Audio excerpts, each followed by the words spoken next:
Hello everyone, आप सभी लोगों का स्वागत है मेरे चैनल इंडियन एस्ट्रोनॉमी में।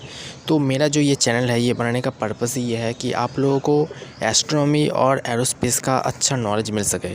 क्योंकि इंडिया में जो है कि मैंने बहुत ज़्यादा रिसर्च करके पता चला कि इंडिया में ज़्यादा नॉलेज नहीं है, कि लोग डिग्री के पीछे भागते हैं, उनके पास ज़्यादा नॉलेज है ही नहीं कि भाई स्पेस क्या है, कैसे एरोस्पेस इंजीनियरिंग में काम होता है, कैसे हम स्पेस में जाते हैं, स्पेस ये यूनिवर्स, इसके बारे में ज़्यादा नॉलेज है ही नहीं। तो मेरा चैनल का मकसद यही है कि आप लोगों को अच्छा सा मतलब एकदम अच्छा नॉलेज दिया जा सके एरोस्पेस रिलेटेड और एस्ट्रोनॉमी रिलेटेड। तो चलिए हम शुरू करते हैं हमारा पहला वीडियो। तो ये जो है मेरा फर्स्ट वीडियो है, शायद थोड़ा अच्छा ना हो, फिर भी मेरा जो वॉइस क्वालिटी है वो भी उतना अच्छा नहीं होगा क्योंकि मैं मोबाइल पे वीडियो बनाता हूँ, तो आप थोड़ा एडजस्ट कर लीजिएगा। तो आज का जो हमारा वीडियो है तो इस वीडियो में हम बात करेंगे एरोस्पेस इंजीनियरिंग के बारे में, ठीक है। क्योंकि स्पेस में एरोस्पेस इंजीनियरिंग बहुत इंपॉर्टेंट है, क्योंकि इसके बगैर हम स्पेस को एक्सप्लोर ही नहीं कर सकते, क्योंकि यही हमें स्पेस में ले जाने का जो कैपेबिलिटी है वो देता है। तो ये बहुत इंपॉर्टेंट है। तो हम अब बात करते हैं कि एरोस्पेस इंजीनियरिंग जो है ये क्या है, मतलब एरोस्पेस इंजीनियरिंग, एरोस्पेस इंडस्ट्री ये क्या है। तो एरोस्पेस इंडस्ट्री वो इंडस्ट्री है जो कि स्पेस रिलेटेड हर तरीके का सर्विस देता है, ठीक है। मतलब सिर्फ रॉकेट लॉन्च नहीं, रॉकेट लॉन्च हो जाए, सैटेलाइट बनाना हो जाए, टेलीस्कोप बनाओ, या फिर आप कोई भी स्पेस मॉड्यूल बनाओ, मतलब जो भी जितने भी स्पेस सर्विसेज है सब एरोस्पेस इंजीनियरिंग और एरोस्पेस इंडस्ट्री देता है। तो ये हो गया एकदम सिंपल वर्ड से मैंने आपको समझा दिया कि एरोस्पेस इंडस्ट्री क्या है और क्या करता है। तो ये बस स्पेस रिलेटेड जितने भी सर्विस है सब देते हैं। तो अब बात करते हैं कि एरोस्पेस इंजीनियरिंग में क्या क्या होता है, मतलब क्या क्या चीज़ ऐड होते हैं। तो इसमें बहुत सारे चीज़ है, जैसे कि सैटेलाइट बनाना हो जाए, रॉकेट बनाना हो जाए, ऐसे बहुत सी चीज़ें हैं। तो आज हम बात करेंगे सिर्फ रॉकेट के बारे में कि रॉकेट क्या है, कैसे काम करता है, ठीक है। इसके ऊपर ही हमारा ये फर्स्ट वीडियो है।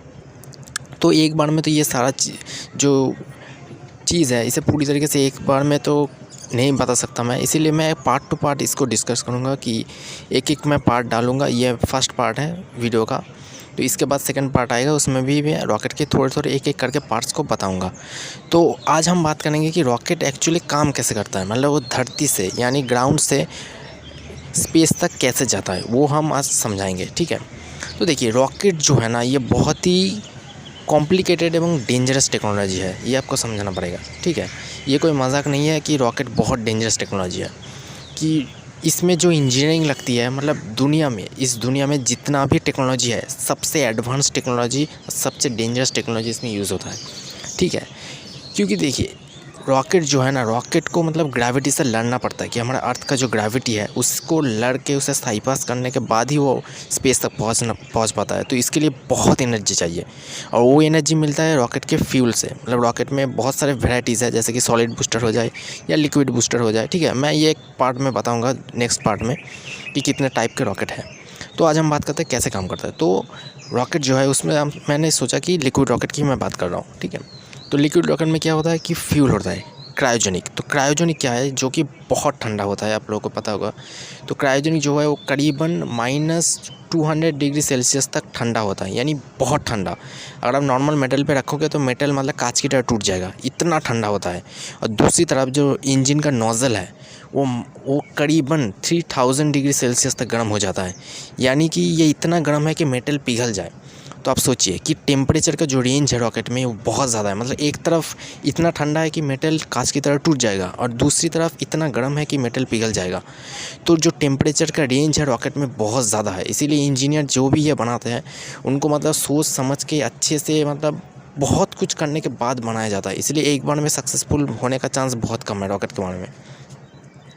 तो ये हो गया कि रॉकेट आखिरकार क्या है उसके अंदर। अब हम बात करते हैं कि रॉकेट जाता कैसे है स्पेस में। तो पहले जो है कि सिस्टम होता है, ठीक है, मतलब एक ग्राउंड सिस्टम होता है। रॉकेट के अंदर ही पूरा एक कंप्यूटर होता है, जैसे कि हम कहते हैं फ्लाइट कंप्यूटर। तो वो डाला रहता है कि वो रॉकेट को कंट्रोल करता है कि किस तरफ जाना है, ठीक है। और जहाँ जाना है, मतलब जहाँ जिस ऑर्बिट में जाना है उसके लिए एक पहले से एक रास्ता बनाया जाता है, ठीक है। मतलब जिसे कहते हैं लॉन्च विंडो, ठीक है। तो लॉन्च विंडो जो कहते हैं आप कह सकते हैं लॉन्च कॉरिडोर। तो लॉन्च कॉरिडोर जो है वो एक लाइन है, ठीक है। मतलब स्पेस में जाने लगे एक लाइन बनाई जाती है, ऑब्वियसली इमेजिन लाइन। तो उस लाइन को रॉकेट फॉलो करता है, ठीक है। अगर रॉकेट किसी भी तरह उस लाइन को फॉलो नहीं करता, यानी वो कंट्रोल से बाहर चला जाता है या उस कंट्रोल को नहीं कर पा रहा कि भाई रॉकेट उस लाइन को फॉलो करे, तो भाई उस रॉकेट को टर्मिनेट किया जाता है। ठीक है, तो टर्मिनेट क्या है, तो देखिए क्योंकि रॉकेट बहुत डेंजरस टेक्नोलॉजी है कि आपने एक बार लॉन्च कर दिया, अगर वो ऑर्बिटल क्लास रॉकेट हुआ तो कहीं भी वो ठोक सकता है, मतलब किसी भी देश में गिर सकता है, कहीं पर भी ठोक सकता है। तो वो एक बहुत डेंजरस चीज़ है। तो इससे बचने का तो एक टेक्निक तो निकालना पड़ेगा आपको, तो उसे कहते हैं FTS यानी फ्लाइट टर्मिनेटेड सिस्टम। इसमें क्या होता है, अगर रॉकेट में कुछ भी गड़बड़ी होती है, ठीक है, मतलब जैसे कि वो जो लॉन्च कॉरिडोर यानी जिस रास्ते में उसे जाना चाहिए उस रास्ते को वो नहीं जा रहा, शायद लेफ़्ट या राइट कहीं जा चुका है, या फिर कुछ भी हुआ कि इंजन फेल हो गया, तो क्या करेंगे, तो वो एक सिस्टम होता है अलग सा, वो क्या करता है रॉकेट को ब्लास्ट कर देता है। ठीक है, ब्लास्ट हो जाता है। और क्योंकि लॉन्च साइट जो है और लॉन्च कॉरिडोर जो है वो एकदम समुद्र के ऊपर से जाता है। लॉन्च कॉरिडोर आपको दिखेगा कि जितने भी लॉन्च साइट है, मतलब जहाँ से लॉन्च होता है रॉकेट, वो सारे समुद्र के पास है। वही रीज़न है कि जब भी रॉकेट समुद्र के ऊपर से जाता है, अगर कुछ गड़बड़ हुआ कि उसे टर्मिनेट करना पड़ा, ब्लास्ट करना पड़ा, तो जो जो पार्ट्स रह जाएंगे ना ब्लास्ट के बाद, टुकड़े हो जाएंगे रॉकेट का, वो सारे समुद्र में गिर जाते हैं। हो गया। तो यही है कि रॉकेट कैसे स्पेस में जाता है।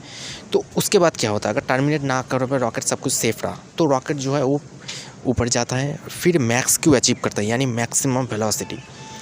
जब वो मैक्सिमम वेलोसिटी पे पहुंच जाता है, तब रॉकेट को क्या करता है कि उसका जो इंजन का पावर है, जिसे कहते हैं थ्रॉटल, उसे थोड़ा कम कर दिया जाता है। और फिर थोड़ी देर बाद, मतलब 70 to 80 किलोमीटर एल्टीट्यूड में जब वो पहुंच जाता है, यानी हाइट में, तो रॉकेट को सेपरेट कर दिया जाता है, यानी फर्स्ट स्टेज और सेकंड स्टेज ये दोनों अलग हो जाते हैं। ठीक है, अगर वो रियूजेबल रॉकेट हुआ तो फर्स्ट स्टेज जो है वो फिर से लैंड करेगा। जैसे कि अगर आप फैल्कन 9 का वीडियो देखते हो तो आपको पता चल जाएगा, वो एकदम डिटेल से दिखा देंगे कितने एल्टीट्यूड में वो कितना सेपरेट हुआ, फिर मतलब पूरा फुटेज आपको मिलेगा और कितना वेलोसिटी है वो सारा कुछ आपको मिल जाएगा। तो मैं कहूँगा आप ज़रूर, अगर आपने नहीं देखा तो फैल्कन 9 लॉन्च एक बार ज़रूर देखिए। ठीक है, तो उसके बाद क्या होता है, जो सेकंड स्टेज है वो जो है वो स्पेस में जाता है, यानी वो ऑर्बिट में जाता है, कि जहाँ पर भी ऑर्बिट हो कि 200 किमी ऊपर या उससे भी ज़्यादा, ठीक है, 400 किलोमीटर या जहाँ भी है उस ऑर्बिट में जाता है। जाने के बाद क्या हो, इंजन को बंद कर दिया जाता है। ठीक है, तो वो अब ऑर्बिटल वेलोसिटी पे पहुँच चुका है। मैं आपको बता दूँ ऑर्बिटल वेलोसिटी है जो वो है 28,000 किमी पर आवर। ये जो है ये ऑर्बिटल वेलोसिटी है, मतलब इस स्पीड पे रॉकेट को ऑर्बिट में डालना पड़ेगा जो भी पेलोड है। ठीक है, उसके बाद इंजन को स्टार्ट करते करते इलेक्ट्रिकल जो ऑर्बिट है, मतलब ऑर्बिट जो है वो इलेक्ट्रिकल होता है। ठीक है, फिर उसे सर्कुलेट करना पड़ता है, और वैसे ही करने के बाद जो रॉकेट है और पेलोड है वो ऑर्बिट में पहुंचता है। तो ये हो गया, आपको समझ में आ गया कि रॉकेट कैसे काम करता है। ठीक है, और जो फर्स्ट स्टेज है वो जो बूस्टर है वो भी बैक आ जाता है, जैसे कि फैल्कन 9 हो जाए। और अगर नॉन यूजेबल हो तो वो पानी में गिरा दिया जाता है, यानी समुद्र में। तो ये हुआ कि रॉकेट आखिरकार काम कैसे करता है। ठीक है, तो अब रॉकेट की भी बहुत सारे वैराइटीज़ है, जैसे कि सॉलिड बूस्टर हो जाए, ठीक है, और लिक्विड हो जाए। ठीक है, तो वो जो है वो एक ही तरीके से काम करता है, मतलब मैंने जैसे कहा वैसे ही काम करता है। पर सॉलिड में एक प्रॉब्लम है कि उसमें मतलब थ्रॉटल नहीं होता, यानी आपने एक बार अगर उसे स्टार्ट कर दिया, आप उसे बंद नहीं कर सकते, कुछ नहीं कर सकते उसे, इसको इंजन को पावर को कम भी नहीं कर सकते, तो वो एक प्रॉब्लम है। और लिक्विड में जो है, लिक्विड को आप कंट्रोल कर सकते हैं, यही इसीलिए आज के जितने भी मॉडर्न रॉकेट है सारे लिक्विड पे ही काम करते हैं। ठीक है, तो ये मैंने आपको एक ओवरव्यू दे दिया कि एरोस्पेस इंडस्ट्री क्या है, रॉकेट कैसे काम करता है, ये सारी चीज़ें। अगर आपको और कुछ जानना हो तो आप कमेंट कर सकते हैं। ठीक है, और इसके बाद मैं नेक्स्ट वीडियो जो लाऊंगा उसमें मैं बताऊंगा कि रॉकेट में क्या मटेरियल्स यूज़ होता है और कैसे, मतलब क्या क्या तरीके के फ्यूल यूज़ होते हैं। ठीक है, फ्यूल के भी बहुत सारे वैराइटीज़ है, तो वो भी मैं समझाऊंगा कि क्या एडवांटेज है, क्या डिसएडवांटेज है। तो मैं एक डिटेल वीडियो लाऊंगा इसके बाद नेक्स्ट एपिसोड में, उसमें मैं पूरा मतलब रॉकेट का जो फ्यूल टैंक है, जिसे कहते हैं बॉडी, रॉकेट का फुल बॉडी जो है वो मैं आपको एक्सप्लेन करके समझाऊंगा। तो अगर आपको वीडियो थोड़ा सा भी इन्फॉर्मेटिव लगा तो ज़रूर चैनल को सब्सक्राइब कर दीजिए। ठीक है, क्योंकि नॉलेज आपको मिलता रहेगा इस चैनल से। तो मैं इसके बाद नेक्स्ट वीडियो, इस वीडियो को देखने से 1 से 2 दिन के बाद मैं ही अपलोड कर दूँगा। ठीक है, तो ऑब्वियसली चैनल को सब्सक्राइब कर लीजिए और बेल आइकन को भी ज़रूर क्लिक कर देना, नहीं तो आपने सब्सक्राइब कर लिया पर अब मैंने वीडियो अपलोड किया आपके पास नोटिफिकेशन नहीं जा। ज़रूर से ये 2 चीज़ें कर लेना। Thank you so much.